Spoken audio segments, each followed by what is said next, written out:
Subscribe करें और bell दबाएं ताकि कोई खबर रह न जाए।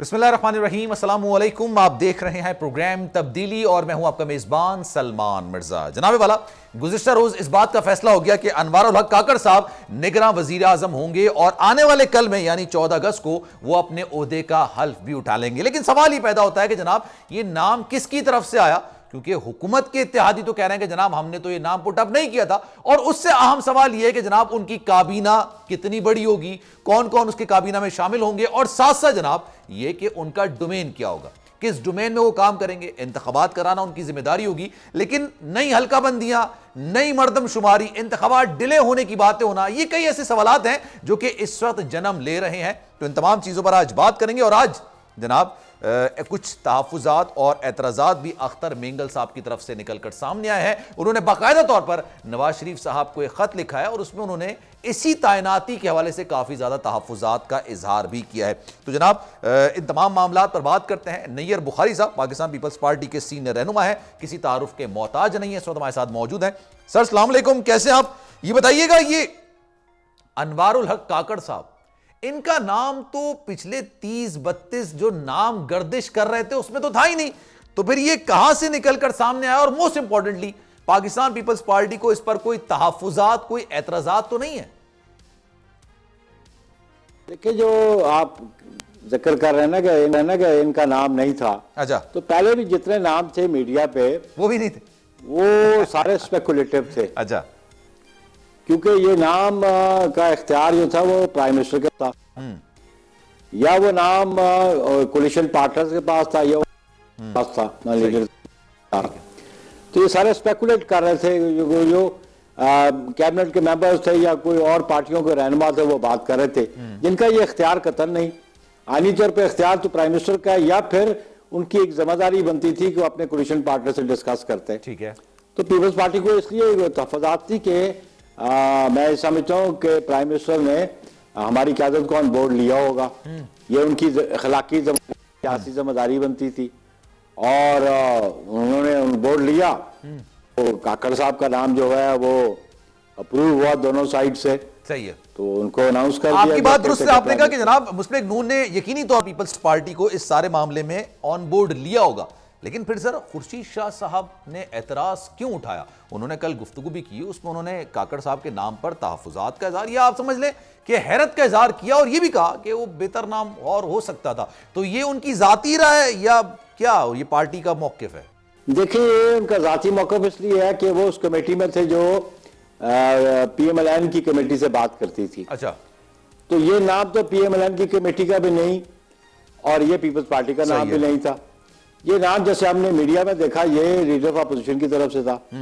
अगर लीडर ऑफ अपोजिशन की तरफ से था तो मैं ये तवक्को करता हूँ कि लीडर ऑफ हाउस जो है उन्होंने अपने कोलिशन पार्टनर से बात की होगी, और कोलिशन पार्टनर्स में जो प्राइम मिनिस्टर ने बात की होगी पार्टी हेड्स के साथ की होगी। सही है। तो इसलिए खुर्शीद शाह साहब को बिल्कुल ये महसूस होता है, क्योंकि जो कमेटी पार्टी ने बनाई थी उसकी तरफ से तो नाम नहीं था, या गवर्नमेंट की तरफ से भी, या ट्रेजरी बेंचेस की तरफ से ये नाम नहीं था। ये नाम अपोजिशन की तरफ से आया जो हमने मीडिया में देखा। ठीक है। तो जब नाम ये आया राजा रियाज की तरफ से, तो ऑब्वियसली प्राइम मिनिस्टर ने जरूर डिस्कस किया होगा पार्टी लीडरशिप के साथ। जो पार्टी है, नाम तो सामने आ गया, कल वो अपने उठा लेंगे। Sir what do you think, आपको क्या लगता है उनकी तरजीहात, या बेसिकली अगर सवाल किया जाए कि उनका डोमेन क्या होगा, उनकी तरजीहात क्या होंगी अपने पूरे टेन्योर के अंदर जो निगरान वजीर आजम का? पहला प्राइमरी और फॉरमोस्ट जो इनकी जिम्मेदारी है वो फ्री एंड फेयर इलेक्शन कराने में इलेक्शन कमीशन ऑफ पाकिस्तान को असिस्ट करें और उनके अहकामात पे अमल दरामद करें, और इंश्योर करें कि फ्री एंड फेयर और ट्रांसपेरेंट इलेक्शन उनका इनेकाद हो सके। प्राइमरी जिम्मेदारी केयरटेकर गवर्नमेंट की ये है। ठीक है। अच्छा सर ये बताइएगा, बुखारी साहब के पीपल्स पार्टी तो हमेशा आइन की बात करती है, जब भी आइन की बात होती है ना, पीपल्स पार्टी कोई जमात करे ना करे, लेकिन पीपल्स पार्टी खम ठोक कर सामने आ जाती है कि आइन की खिलाफ वर्जी नहीं होने देंगे। लेकिन सर हमने पंजाब की सूरत हाल देखी, हमने केपी की सूरत हाल देखी, कहीं खदशा, कहीं जहन में ये सवाल है कि ये निगरान सेटअप भी आगे बढ़ सकता है, इलेक्शन डिले का शिकार हो सकते हैं? देखिए, जो आप रेफरेंस दे रहे हैं केपी के और उस पे पंजाब पे, वो सर्कमस्टांसेस और थे और वो सर्कमस्टांसेस आज नहीं है। अच्छा, नहीं है। आज ये मैटर जो जनरल इलेक्शन है नेशनल असेंबली के, ये कहीं मामला सब जुडिस नहीं है कोर्ट्स में भी। अच्छा, तो वो हालात और थे, मामला कोर्ट्स में थे, कोर्ट्स की जजमेंट थी, डिवाइडेड जुडिशरी थी, डिवाइडेड ओपिनियन था। अच्छा, और आज हम समझते हैं कि पीपल्स पार्टी समझी थी विद इन 90 डेज, लेकिन उसमें एक और इशू भी नजर आ रहा है। क्या? कि वो इशू है नए सेंसस की बुनियाद पे डिलिमिटेशंस का, और हम समझते हैं कि वो इलेक्शन कमीशन उसको जल्द से जल्द कंप्लीट करेगा उस प्रोसेस को। सही है।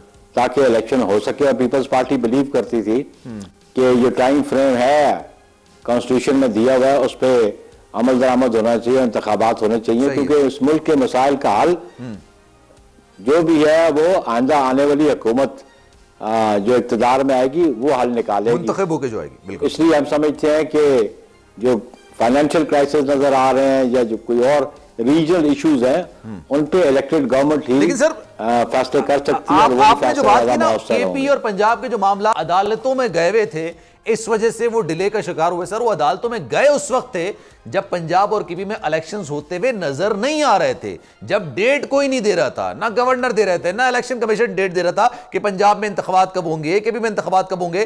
तो वो इसलिए मामला फिर अदालतों में गए थे। आपको लगता है कि ये मामला भी अदालतों में जा सकता है? क्योंकि लोग कहते हैं कि 90 डेज से अगर एक दिन ऊपर हुआ तो फिर वो 100 दिन भी ऊपर हो सकते हैं, 365 दिन भी हो सकते हैं।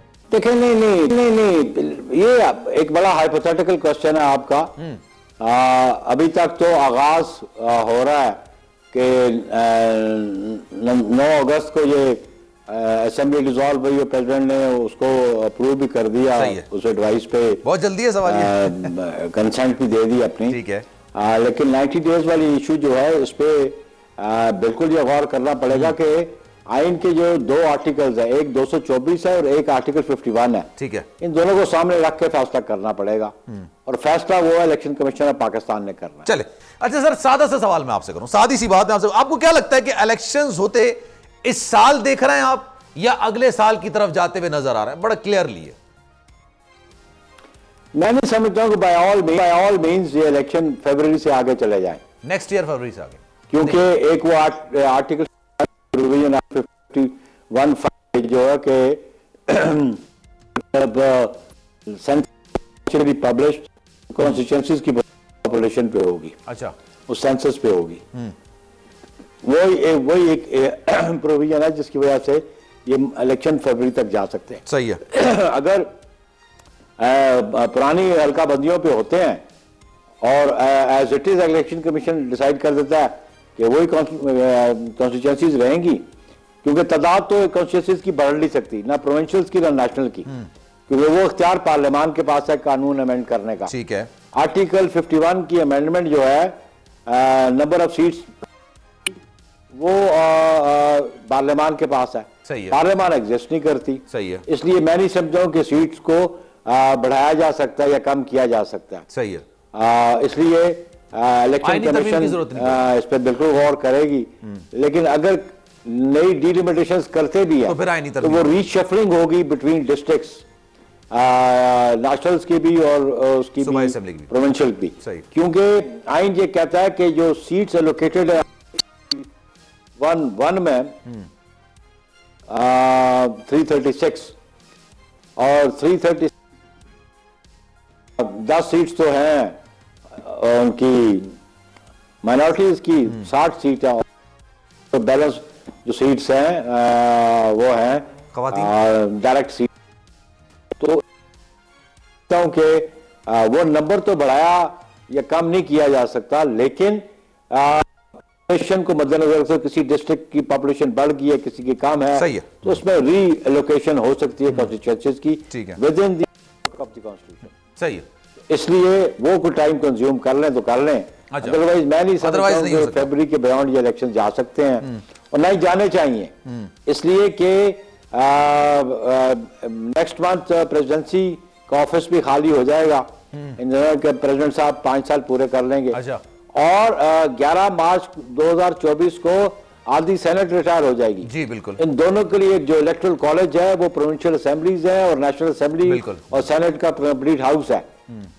इसलिए मैं जरूरी समझता हूं कि इलेक्शन फरवरी में हो जाने चाहिए। बहुत मैक्सिमम भी मैक्सिमम लिमिट आप कह रहे हैं फरवरी तक हो जाए, लेकिन ये जिम्मेदारी है इलेक्शन कमीशन ऑफ पाकिस्तान की। This is my approach to the issue. ठीक है, लेकिन प्राइमरीली ये जिम्मेदारी इलेक्शन कमीशन की है।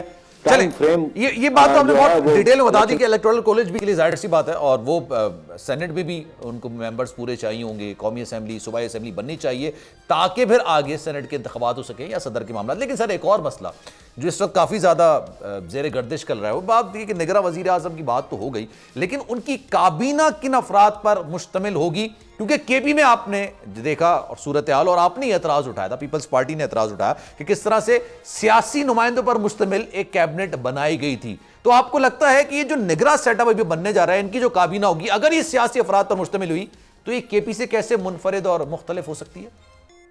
नहीं, ऐसी बात नहीं है कि नहीं है। केपी का इशू जो था वो तो आपको पता है कि एक मिनिस्टर थे खटक साहब, वो एक जमात के पब्लिक मीटिंग में गए पे इलेक्शन कमीशन को कंसर्न्स थे। सही है। और फिर उन्होंने इलेक्शन कमीशन ने खत लिख दिया 30 को। सही है। तो खैर कैबिनेट डिसॉल्व होगी। ठीक है। लेकिन टोटल डिस्क्रिप्शन जो है मिनिस्टर की है, वो किन लोगों को शामिल करना चाहते हैं। तो सर अगर मैं मौजूदा पार्लियामेंट में तहलील हो गई, ये मामला जो हैं, बहुत सारे मामला इस दौरान ऐसे हुए जिसकी माजी में नजीर नहीं मिलती, तहरीक अदम एतमाद ले लें। लेकिन सर एक चीज और भी होती है ना, आप लोग अवाम में जाएंगे, 16 महीने की आपकी कारकर्दगी है, जितने भी ओहदे आप लोगों ने लिए हैं, जितने भी मामलात नहीं है, लेकिन 16 महीने की कारकर्दगी आप अवाम में लेके जाएंगे, आप किस तरह से कहेंगे कि अगले इलेक्शंस में हमें वोट दें, हमने ये कारकर्दगी दिखाई है? नहीं, जो हमारे मुखालिफ है वो कैसे मांगेंगे, जिन्होंने पौने 4 साल में हुकूमत चलाई और अवाम को क्या डिलीवर किया। लोग तो कंपैरिजन करते हैं ना between the existing political parties और उनकी परफॉर्मेंस। सही है। तो लेट देम डिसाइड, लोगों को डिसाइड करने दें। बात वो सिर्फ हमारी ये 16 बात आपकी बिल्कुल लेट देम डिसाइड। लेकिन सर सवाल अगर मैं किसी पीटीआई के रहनुमा से करता ना, वो एक्सपेक्टेडली यही जवाब देते हैं कि आप उनकी कारकर्दगी तो देखें ना, हमारी कारकर्दगी बात करें। लेकिन सर आप लोग तो इस तरह की बात नहीं करते ना, आप तो अपनी कारकर्दगी बताते हैं। मैं तो आपसे पूछ रहा हूं सर, आप बताएं कि आपकी 16 महीने की कारकर्दगी क्या होगी? छोड़ दें पौने 4 साल, वो उनकी जिम्मेदारी, वो उनके vote, let the people decide. लेकिन आप अपनी कारकर्दगी तो गिनवाएंगे ना। हमारी कारकर्दगी आपके सामने है। हमारी अचीवमेंट है कि पौने 4 साल जो उनका इक़्तिदार था, पाकिस्तान को आइसोलेट कर दिया उन्होंने इंटरनेशनली। उन्होंने IMF के जो एग्रीमेंट्स किए थे उनकी ब्रीच की। पाकिस्तान ऑन वर्ज था ऑन डिफॉल्ट। तो इन सारे क्राइसिस से पाकिस्तान को निकाला, मौजूदा गवर्नमेंट ने निकाला। सही है। और जो इकोनॉमिक क्रंच था उससे हम निकल रहे हैं, उसकी बुनियाद रख दी गई है। और इंशाल्लाह फ्यूचर में हम देखेंगे कि पाकिस्तान की इकोनॉमी बेटर हो जाएगी। लेकिन ये सारा इशू क्या था कि ऑलमोस्ट 73 ईयर्स पे 70 ईयर्स पे जो $24 बिलियन कर्जा था, जब वो छोड़ के गए तो $44 बिलियन था। तो ये $20 बिलियन जो है, ये कर्जा इस मुल्क पे, इस कौम पे किसने चढ़ाया? जो महंगाई का सबब बना, जो इकोनॉमी की बर्बादी हुई, तो ये किसने किया? और उन्होंने $20 बिलियन का कोई अकाउंट फॉर किया? और फिर सबसे बड़ा इशू जो आज दहशतगर्दी से हम इसको फेस कर रहे हैं पाकिस्तान के 2 प्रोविंसेस में, पर्टिकुलर KPK और बलूचिस्तान में, तो वो जो दहशतगर्दी है वो किन की पॉलिसी का नतीजा है? किन्होंने दावत दी और इजाजत दी TTP को पाकिस्तान आने की? किन्होंने वो TTP के जो टेररिस्ट थे उनको जेलों से रिहा किया? आज ये दोनों प्रोविंसेस बड़ा बैडली अफेक्टेड है टेररिज्म से। सर ये बात आपकी जो भी आपने बातें गिनवाई, लेकिन ख्याल आता है कि ये नो कॉन्फिडेंस मोशन हम नहीं लेकर आते तो ज्यादा बेहतर होता। पाकिस्तान तहरीक इंसाफ की हुकूमत थी, महंगाई बहुत ज्यादा थी, आप लोग ज़िमनी इंतखाबात जीत रहे थे, खान साहब की मकबूलियत कम हो रही थी, पाकिस्तान तहरीक इंसाफ की मकबूलियत कम हो रही थी, आपने उनको हटाया, फिर जो मुश्किल फैसले उनको करने चाहिए थे अपनी हुकूमत की कारकर्दगी की वजह से, वो आपने किए। आपने तमाम अवाम दुश्मन फैसले किए, अवाम दोस्त फैसले आप नहीं कर सके। पेट्रोल की कीमतें बढ़ी, डॉलर की कीमत बढ़ी, महंगाई बढ़ी। तो अगर ये ना होता तो आपको आज इलेक्शन कैंपेन चलाने की जरूरत नहीं पड़ती। कभी आपके जहन में यह ख्याल आया? नहीं, बात है महंगाई तो सिर्फ ये इंटरनेशनल फिनोमेना बन चुका है। आप बरतानिया में देख लें क्या सूरत हाल महंगाई की, अनएम्प्लॉयमेंट किस तरह। आप इंडिया को देख लें, बाकी जो सराउंडिंग्स मुल्क है उनको भी देख लें। अगर हम इसके खिलाफ नो कॉन्फ्रेंस न लाते तो मुल्क को और बर्बादी पे ले जाते, ये डिफॉल्ट पे पहुंचा के छोड़ते, जहां से हमारी रिकवरी बड़ी मुश्किल हो जाती। सही है। तो हमने बड़े वक्त पे ही उसको उनको इक़्तिदार से अलहदा किया। अच्छा। और कॉन्स्टिट्यूशनली किया, लीगली किया। अगर हम मजीद वक्त देते उनको तो पाकिस्तान मजीद दुश्वारियों में फंस गया होता। ठीक है, तो आपने कहा कि उनको इक़्तिदार, लेकिन अगर मैं ये सवाल करूं कि आपने क्या सियासत से भी पाकिस्तान तहरीक इंसाफ को या खान साहब को अलग कर दिया, तो क्या ये सही? क्योंकि बेनज़ीर भुट्टो साहबा ने एक तवील मुश्किलात का दौर गुजारा है, नवाज शरीफ साहब ने मुश्किलात का दौर गुजारा है। पाकिस्तान में ये ख्याल है कि किसी की सियासत खत्म नहीं होती। हाँ, वक्ती तौर पर सियासत से दूर हो जाते हैं, लेकिन वापसी होती है। तो आपको लग रहा है कि तहरीक इंसाफ या उनके सरबरा की वापसी हो सकती है मौजूदा सूरत हाल में? नहीं, पाकिस्तान तहरीक इंसाफ ने अपने लिए हालात खुद पैदा किए। अच्छा। उसकी क़यादत ने अपने लिए ये सारे मसाइल पैदा किए। 2001 से जो मुशावरत के साथ चलना ही नहीं चाहते थे, पार्लियामान अहमियत को वो समझते ही नहीं थे, ना पार्लियामान को अहमियत देते थे, ना पॉलिटिकल फोर्सेस को अहमियत देते थे। अच्छा। तो फिर पाकिस्तान को इंटरनेशनली भी इनको आइसोलेशन में लेके चले गए। तो ये जितने क्राइसिस में वो फंसे हुए हैं वो उनके अपने पैदा करता है। तो सर फिर मुस्तकबिल कैसे देख रहे हैं तहरीक इंसाफ का? आपको क्या लगता है सर, उनका मुस्तकबिल क्या हो सकता है? अभी तो खैर जेल में सजा भुगत रहे हैं, लेकिन मुस्तकबिल सियासत के वाले से कैसा देख रहे हैं उनका? देखिए अभी तो डिस्क्वालिफाइड है जी। वो तो अब सरबराह नहीं रहे पीटीआई के। और फिर वो ऐसे नाअहल है वो जमात उनकी कि तमाम जमातों ने अपनी इंटर पार्टी इलेक्शंस कराए। अच्छा, उन्होंने नहीं कराया। और वो रिकॉर्ड उन्होंने जमा किया, उसके रिजल्ट जमा करवाए और वो एलिजिबल हुए कि वो सिंबल उनको मिल सके। आज उनके पास बैट सिंबल नहीं है। पीटीआई जो है वो अपने इंटर पार्टी इलेक्शंस ही नहीं करा सकी। हम दीगर जमातों ने इंटर पार्टी इलेक्शंस करवाए, हर 4 साल बाद होते हैं, अपने कॉन्स्टिट्यूशन के मुताबिक। उनके कॉन्स्टिट्यूशन में जो मैंने उसमें होगा। देखिए पीटीआई जो है वो एलिजिबल नहीं है कि election commission as a party उनको कोई सिंबल अलॉट करे। सही है। 2 दिन पहले मेरा उनका वकील को टाइम लेके आया है, तो मुझे तो उनका फ्यूचर बड़ा ब्लीक लगा। अच्छा। क्योंकि आप पार्टी इलेक्शन करवाएंगे तो पता चलेगा कि उनकी जमात का सरबराह कौन है और वो जिम्मेदारी किस पे आती है और वो सरबराह कितना एक्सेप्टेबल है। तो ये सारी चीजें जो है वो भी सामने है। मैं यहाँ एक सवाल सर बनता है सर, मैं आपसे पूछ सरबराह की बात की, इंट्रा पार्टी इलेक्शंस की सर, लेकिन ये तो एक सेरेमोनियल चीज होती है ना। आप ये भी देखें, अगर मैं आपकी बात करूं, नैयर बुखारी साहब बिलावल भुट्टो जरदारी साहब की मौजूदगी में पार्टी चेयरमैन बन सकते हैं इलेक्शंस करवाने के बाद भी? क्या शाहिद खाकान अब्बासी साहब मरीम नवाज साहबा की मौजूदगी में, नवाज शरीफ साहब की मौजूदगी में, शहबाज शरीफ साहब की मौजूदगी में पार्टी चेयरमैन बन सकते हैं? सर ऐसा तो हो ही नहीं सकता ना। तो फिर कराना या ना कराना ऑलमोस्ट सेम है फिर तो। That's a different issue। अच्छा। अगर पार्टी के जो इलेक्टोरल कॉलेज है वो एतमाद करता है लीडरशिप पे तो होना चाहिए। ठीक है। लेकिन वो जो इमरान खान की जमात है उनको मौका दिया गया तो क्यों नहीं इंट्रा पार्टी इलेक्शंस करवाए उन्होंने? भला कॉन्स्टिट्यूशन में ये बात लिखी है कि फलां शख्स नहीं हो सकता। सही है। उसकी प्री रिक्विजिट्स है, वो दर्ज है। पार्टी की जो इलेक्टोरल बॉडी है वो फैसला करती है तो इलेक्शन कमीशन एक्सेप्ट करता है। भला इसी को बना देते, लेकिन बनाते तो सही ना इमरान खान को ही। सही है। लेकिन अब इमरान खान एलिजिबल ही नहीं है कि वो पॉलिटिकल पार्टी को हेड कर सके। टाइम कम है सर, मैं चाह रहा हूं 2-3 सवाल आपसे और कर लूं। साहब आपके पुराने साथी रहे, आप ही की तरफ से वो वजीर खारजा भी बने पाकिस्तान पीपल्स पार्टी के दौरे हुकूमत में 2008 के बाद। सर अगर वो वापसी करना चाहें पाकिस्तान पीपल्स पार्टी में तो क्या काबिल कबूल होगा पीपल्स पार्टी के लिए, या फिर एक पैटर्न सेट हो जाना चाहिए कि कोई भी जमात तब्दील ना कर सके। नजरिए की बुनियाद पर जमात को ज्वाइन किया जाता है ना, पॉलिटिकल पार्टी को ज्वाइन किया जाता है, लेकिन फिर जब मुश्किल वक्त आता है दूसरी जमात पे चले जाते हैं, तो क्या कहेंगे सर इस पे? देखिए ये वेरी करता है फ्रॉम पर्सन टू पर्सन, लेकिन शाह महमूद कुरैशी पे मैं तो नहीं समझता हूँ कि वो बहुत सारी जमातें तब्दील कर चुके हैं और उनका कंडक्ट हमारे सामने है।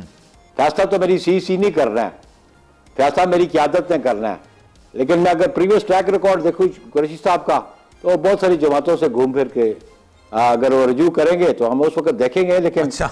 मेरी जाती राय है कि उनका जो पार्टी के हवाले से जो पास ट्रैक रिकॉर्ड है वो भी जमातों के ठीक है। चले सर, ये अगले इलेक्शन इल्हाक होगा किसी के साथ, या आप समझ लें कि कोलिशन होगी किसी के साथ, सीट एडजस्टमेंट का मामला होगा। शहबाज शरीफ साहब ने तो एक कह दिया कि मेरी ख्वाहिश है कि हम इत्तेहाद के साथ ही आगे बढ़े या सीट एडजस्टमेंट की बुनियाद पर बने। पीपल्स पार्टी क्या सोचती है सर इस पर? हमारा बैल का मौका है कि हम हर कॉन्स्टिट्यूंसी में अपने कैंडिडेट्स खड़े करेंगे, और अगर हमसे हमारी क़यादत को अप्रोच किया गया और मौजूदा जो अभी साबका गवर्नमेंट थी, ये पॉलिटिकल पार्टीज जो है, क्योंकि हम कोलिशन में रहे, उन्होंने अप्रोच किया, तो उसके बारे में हमारी सीसी फैसला करेगी, फिर फैसला करेगी कि हमने क्या डिसीजन करना है, सीट एडजस्टमेंट करनी है नहीं करनी है, हमने कहीं अलायंस बनाना है नहीं बनाना है। तो वो हमारा फोरम है सीसी का, ठीक है, चेयरमैन साहब उसमें बैठते हैं, आसिफ अली जरदारी साहब बैठते हैं, बाकी आखिरी सवाल सीसी बैठती है। आखिरी सवाल में बिलावल भुट्टो जरदारी साहब अपने सियासी कैरियर का आगाज उन्होंने वजीर खारजा के तौर पर किया, भुट्टो साहब ने भी अपने सियासी कैरियर का आगाज वजीर खारजा के तौर पर किया था। तो सर आपको लगता है बिलावल भुट्टो जरदारी साहब का सियासी कैरियर बड़ा तवील है और बड़ा शानदार हो सकता है? और दूसरा, वजारत खारजा को संभालते हुए वजीर खारजा की हैसियत से उनकी कारकर्दगी को कैसे देखते हैं सर? कारकर्दगी सारी कौम के सामने, उनकी परफॉर्मेंस बतौर फॉरेन मिनिस्टर, FATF से निकलना, IMF के सूरत हाल आप देख लें कि उसका दोबारा वायदा होना, बाकी चाइना के साथ, सऊदीज के साथ, यूनाइटेड स्टेट्स ऑफ अमेरिका के साथ उनके रिलेशंस बड़े डेवलप हुए। आप देखें ये मुंतजर थे इमरान खान के हमें अमेरिकन एडमिनिस्ट्रेशन को कॉल आए, तो अभी उनका सेक्रेटरी ऑफ स्टेट जो है ब्लिंकन, वो आए दिन उसका रब्ता रहता है चेयरमैन बिलावल के साथ। चेयरमैन बिलावल साहब का जो मुस्तकबिल है वो बड़ा रोशन मुस्तकबिल है, और हम समझते हैं कि इंशाअल्लाह वो इस मुल्क के वज़ीर आज़म होंगे। चलें sir, thank you so much for your time. इस वक्त नईर बुखारी साहब तमाम सवालात का बड़े डिटेल में जवाब दे रहे थे। एक ब्रेक लेते हैं जनाब, ब्रेक के बाद वापस आएंगे। खालिद मक्की साहब इस वक्त हमारे साथ मौजूद हैं, उनसे ज़रा डिटेल में बात करेंगे, क्योंकि आज जो है वो अख्तर मेंगल साहब ने एतराज़ात का इजहार किया है। पहले तो खालिद मक्की साहब को मुबारकबाद देंगे कि उन्हीं की जमात के एक शख्स को ज़ाहिर सी बात है निगरान वज़ीर आज़म बना दिया, लेकिन तहफ़्फ़ुज़ात का इजहार क्यों किया जा रहा है? ये मैसेज दिया गया कि जनाब बलूचिस्तान से ही एक शख्स को निगरान वज़ीर आज़म बनाया गया, तो फिर ये तहफ़्फ़ुज़ात क्यों हैं और क्या कैबिनेट के मेंबर्स हो सकते हैं? एक ब्रेक लेते हैं, ब्रेक के बाद वापस आएंगे, इन तमाम सवालात का जवाब उनसे लेंगे।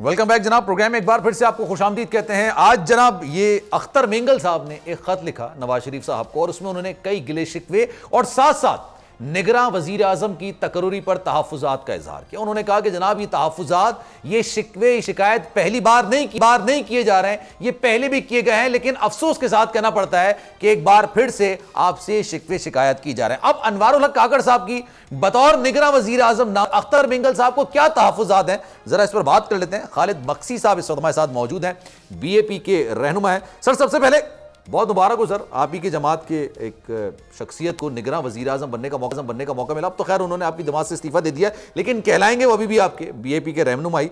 तो सर ये नाम कहां से पुटअप हुआ? ये तो कहीं गर्दिश भी नहीं कर रहा था पिछले कई दिनों से।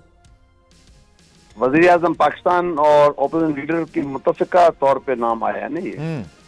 बिल्कुल, तो ये जब मुत्तफ़िका तौर पर आया है तो व्हाट डू यू थिंक, ये अख्तर मेंगल साहब ने फिर क्यों खत लिखा है? क्या तहफ़्फ़ुज़ात, क्यों इन्होंने इतने शिकवे शिकायत किया? व्हाट डू यू थिंक, क्या कहेंगे? वो कर सकते हैं, उनकी अपनी जमात से अपनी एक सोच उनकी, वो आप हो सकते हैं। आपको कोई तो आइडिया होगा ना कि क्या वजूहात हैं, बैकग्राउंड क्यों इन्होंने इस तरह से कहा है कि यार ये अनवारुल हक काकड़ साहब को आपने निगरान वज़ीर आज़म बना दिया, फिर से वही मिस्टेक्स कर रहे हैं आप? किया उन्होंने, वजह का मुझे कैसे पता? देखें मतलब उनकी अपनी पार्टी है, उनका अपना मंशूर है, उनका अपना ज़हन है। अच्छा, तो how can I comment on that कि जो उन्होंने किया मुझे क्या पता, उन्होंने अपने खुद बेहतर समझ के किया होगा। अच्छा, बड़ी दिलचस्प बात है, पता होता है, लेकिन चलें वो डिस्कस ना करना चाहें वो एक अलग मैटर। लेकिन आप समझते हैं सर काकड़ साहब की तरजीहात क्या क्या हो सकते हैं? इलेक्शंस वक्त पर कराना, या इसके अलावा भी उनका डोमेन या उनकी तरजीहात हो सकती हैं और भी? I think he is going to try his best. उसको अल्लाह ने मौका दिया है। अब एक इंसान के ऊपर अगर अल्लाह की तरफ से आ जाए मौका, जिम्मेवारी मिल जाए, तो अल्लाह उसको तौफीक भी देगा इंशाल्लाह। तो बेहतर करे चीजों को, हर चीज को बेहतर करे। तो आप सर खालिद मक्सी साहब इलेक्शंस होते हुए कब देख रहे हैं? हम तो किताब के रूप से टाइम के अंदर देखते हैं हर चीज को। हो ना हो और बात है, देखना तो अच्छी तरह चाहिए। केपी और पंजाब के भी नहीं हुए ना, फिर ग्राउंड रियलिटीज का भी जिक्र किया जाता है, हालात का भी जिक्र किया जाता है, फिर ये हल्का बंदियां हैं, ये दीगर मामलात हैं, उसके हवाले से भी कहा जाता है। तो ग्राउंड रियलिटीज की बुनियाद पर आप क्या कहते हैं? चले जी, दिल को अगर तसल्ली दे तो उसमें क्या फर्क पड़ता है? मतलब अगर महीना 2-3 दिल को तसल्ली रहे तो भी बेहतर है।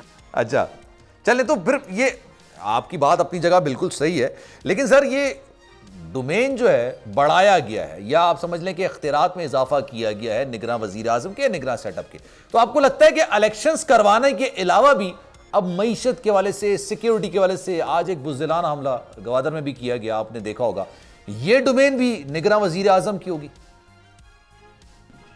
प्राइम मिनिस्टर अकेला काम नहीं करता, पूरा एक टीम है, सिस्टम है इस मुल्क में, इदारे हैं। आपको पता है हालात, आजकल हालात जंग की सूरत भी है मुल्क में, तो इदारे भी अपना काम कर रहे हैं, वो भी एक्टिव हैं, सिस्टम में भी एक्टिव हैं, और मशीनरी है आपकी, ब्यूरोक्रेसी तो ऑलरेडी एक डे टू डे काम तो चल रहे हैं। सही है। बाकी रही बात की मईशत की बात है, अगर कोई उन्होंने एक्सपर्ट लाया, वो कोई प्रोग्राम देगा कि जी क्या कर सकते हैं जो इसाक डार ने किया है, अगर उन्होंने कोई एक लाइन पे चीज लगाई है तो मैं समझता हूँ उसी को आगे चलाएंगे। तो सर ये आपने इसाक डार साहब का जिक्र किया, जाहिर सी बात है फिर निगरां वजीर खजाना भी आएंगे, तो सर कैबिनेट में कौन कौन होगा? या वो जाती मुशावरत से ही करेंगे या पार्टी की मुशावरत से कैबिनेट बनाएंगे? बिल्कुल कोई अंदाजा नहीं है मुझे जी इस बात का, ऑनेस्टली टेलिंग यू। अच्छा, होना क्या चाहिए ये तो बता दें, इसका तो आइडिया होगा ना कि कैबिनेट जो बनाई जाएगी, निगरां कैबिनेट, वो जाती एक मर्जी से बनाई जाएगी या पार्टी मुशावरत के साथ होनी चाहिए? अच्छा होना चाहिए, बेहतर अंदाज में मुशावरत के साथ होना चाहिए, तो उसमें जरा बेहतरी होगी। अच्छा, और ये खालिसतन सियासतदानों पर मुश्तमिल होनी चाहिए, या आपको लगता है कि आप समझ टेक्नोक्रेट भी हो जाएं, कोई और भी आ जाए, या उस वजारत के वाले से कोई परफेक्ट बंदा हो आ जाए, या नहीं आप समझते हैं कि नहीं ना सियासतदान नहीं होना चाहिए निगरां के तौर पर भी? अभी जी केयर टेकर है ना, केयर टेकर में क्या होता है आपको पता है ना, केयर टेकर का जो सिस्टम है वो केयर टेकर है, थोड़े दिनों के लिए, असूलन तो 3 महीने के लिए, 90 डेज जो भी है, तो वो 3 महीने में ना इतनी बड़ी बात कर सकता है, ना कोई ऐसी प्लान दे सकता है कि जो आपके आगे चल के अगर गवर्नमेंट आ जाती है इलेक्टेड तो वो, और तो जाहिर है वो मेरे ख्याल जो गवर्नमेंट चीजें छोड़ के गई है उसी के अंदाज में उसको बरकरार रख के अगर इम्प्रूवमेंट्स हो रही हैं तो उसको करके, और नॉर्मली तो ये जब अनफॉर्चुनेट कोई सिचुएशन आ जाए, कोई नए हालात आ जाए, एक्स्ट्राऑर्डिनरी सिचुएशन, तो उस पर फिर देखो, फिर तब सरा करेंगे। ठीक है, तो ये अगर मैं आपसे सवाल करूं, आपको लगता है कि इलेक्शंस 6 महीने ताखीर का शिकार हो सकते हैं, तो उसको पे आप क्या कमेंट करेंगे? यार लगता, मैं ऐसे कैसे कह सकता हूँ, नहीं लगना चाहिए, क्यों लगाएं अपने को, एक बात जो नहीं नजर आ रही तो क्योंकि आप लोगों ने क्यों दिल को रंज करें पहले ही। जाते जाते ना ये नई हल्का बंदियों के मामलात या नई मर्दमशुमारी के मामलात भी तो छेड़ दिए ना, उसमें टाइम तो लगता है ना सर। देखिए टाइम की कदर तो अब आपको पता है यहाँ पे कैसी है, उस बात पे हम जाएंगे तो और बात है, मगर अगर अपने टाइम पे हो जाए तो बेहतर है, और अगर जरूरत है महीने डेढ़ की हालात ठीक करने के लिए तो कोई मसला नहीं है। चलें ठीक है sir, thank you so much for your time. Khalid Maksi साहब हमारे साथ लेते हैं, ब्रेक के बाद वापस आएंगे, गुफ्तगू का सिलसिला आगे बढ़ाएंगे।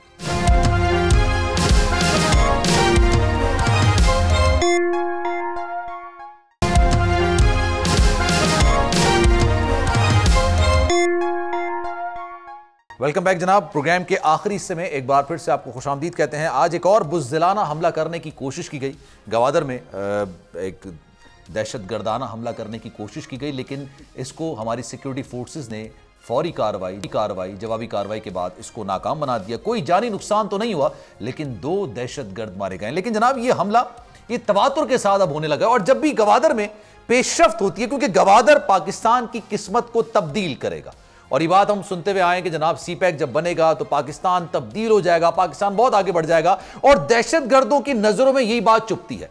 वो पाकिस्तान को आगे बढ़ता हुआ देखना नहीं चाहते, पाकिस्तान में पुरअमन तरीके से मामलात को सुलझते हुए देखना नहीं चाहते, इस तरह की कार्रवाइयां करते हैं। लेकिन हमारी सिक्योरिटी फोर्सेस ने फौरी जवाबी कार्रवाई की और 2 दहशतगर्दों को मार गिराया है। लेकिन यह सूरत हाल किस हद तक संगीन है, ब्रिगेडियर रिटायर्ड सईद अहमद साहब ने मुझे ज्वाइन किया है। सर अस्सलाम वालेकुम, कैसे हैं आप?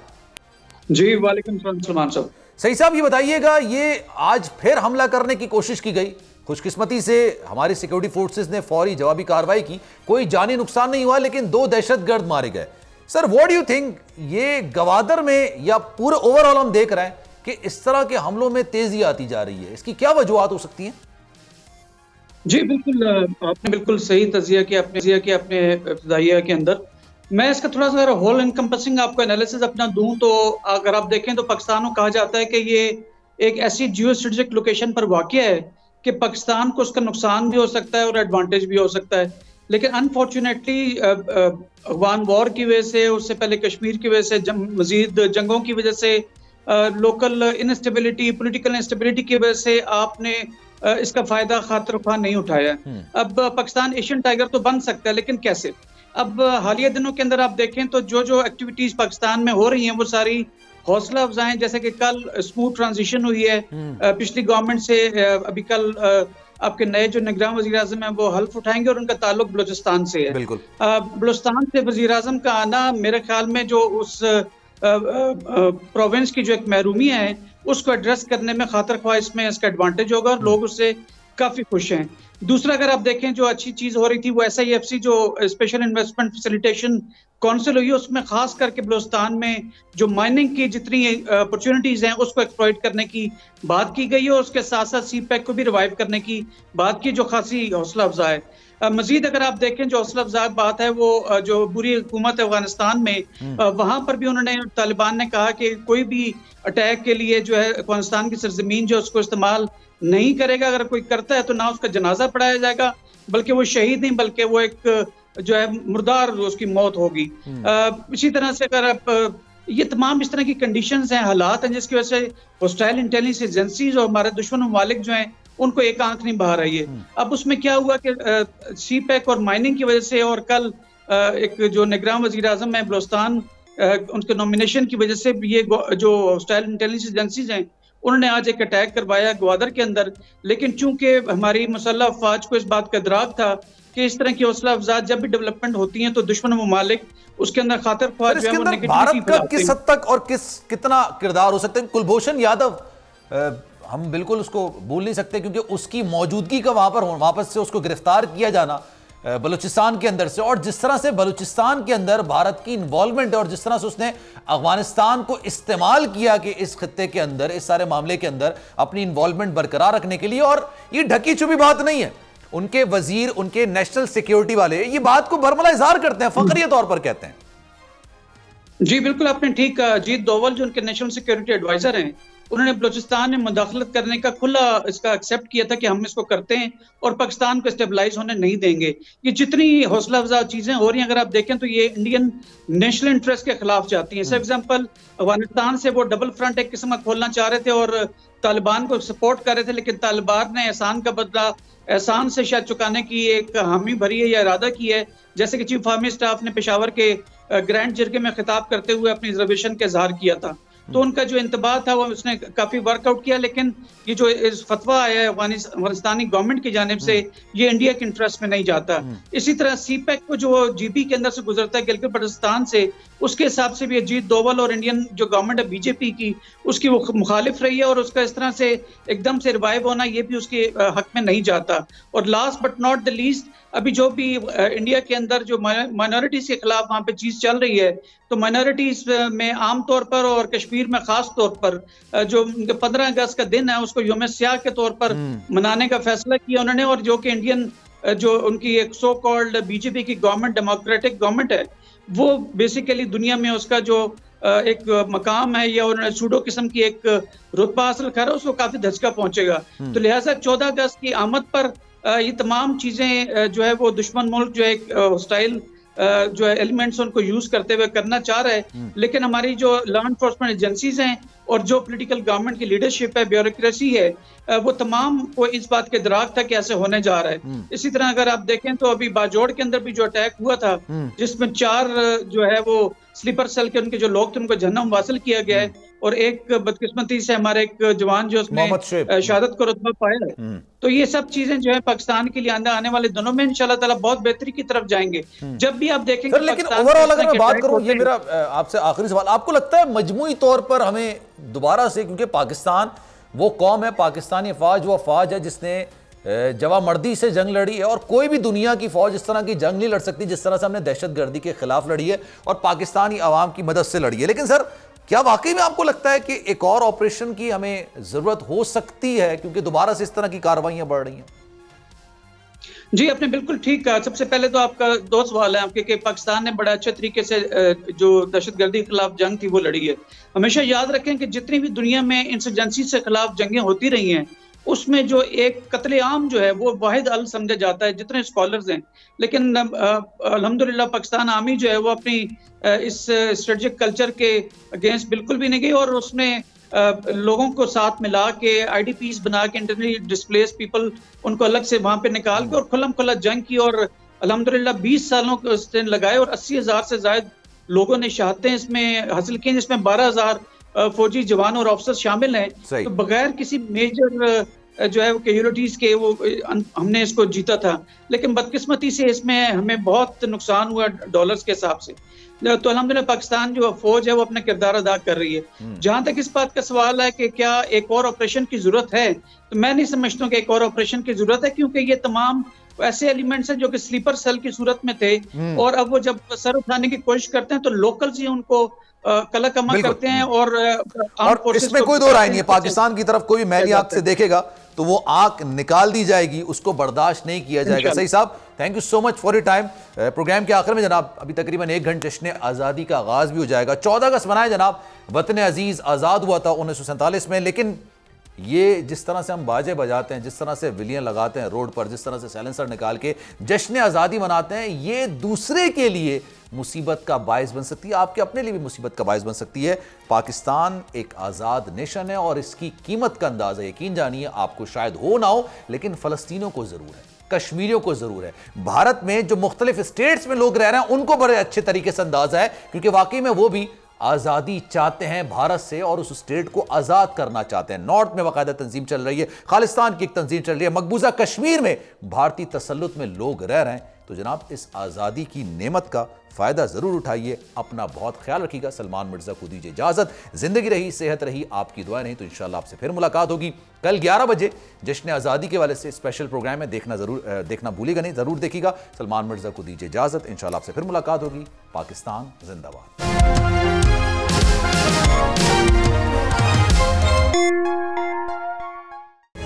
तारीख का अमीर,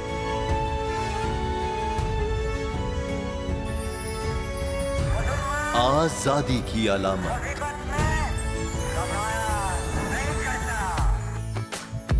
हुस्न का आईनादार, फिक्रो नजरिए की अक्कास, सरफराजी का गवाह, यानी हम सबका निगहबान पाकिस्तान।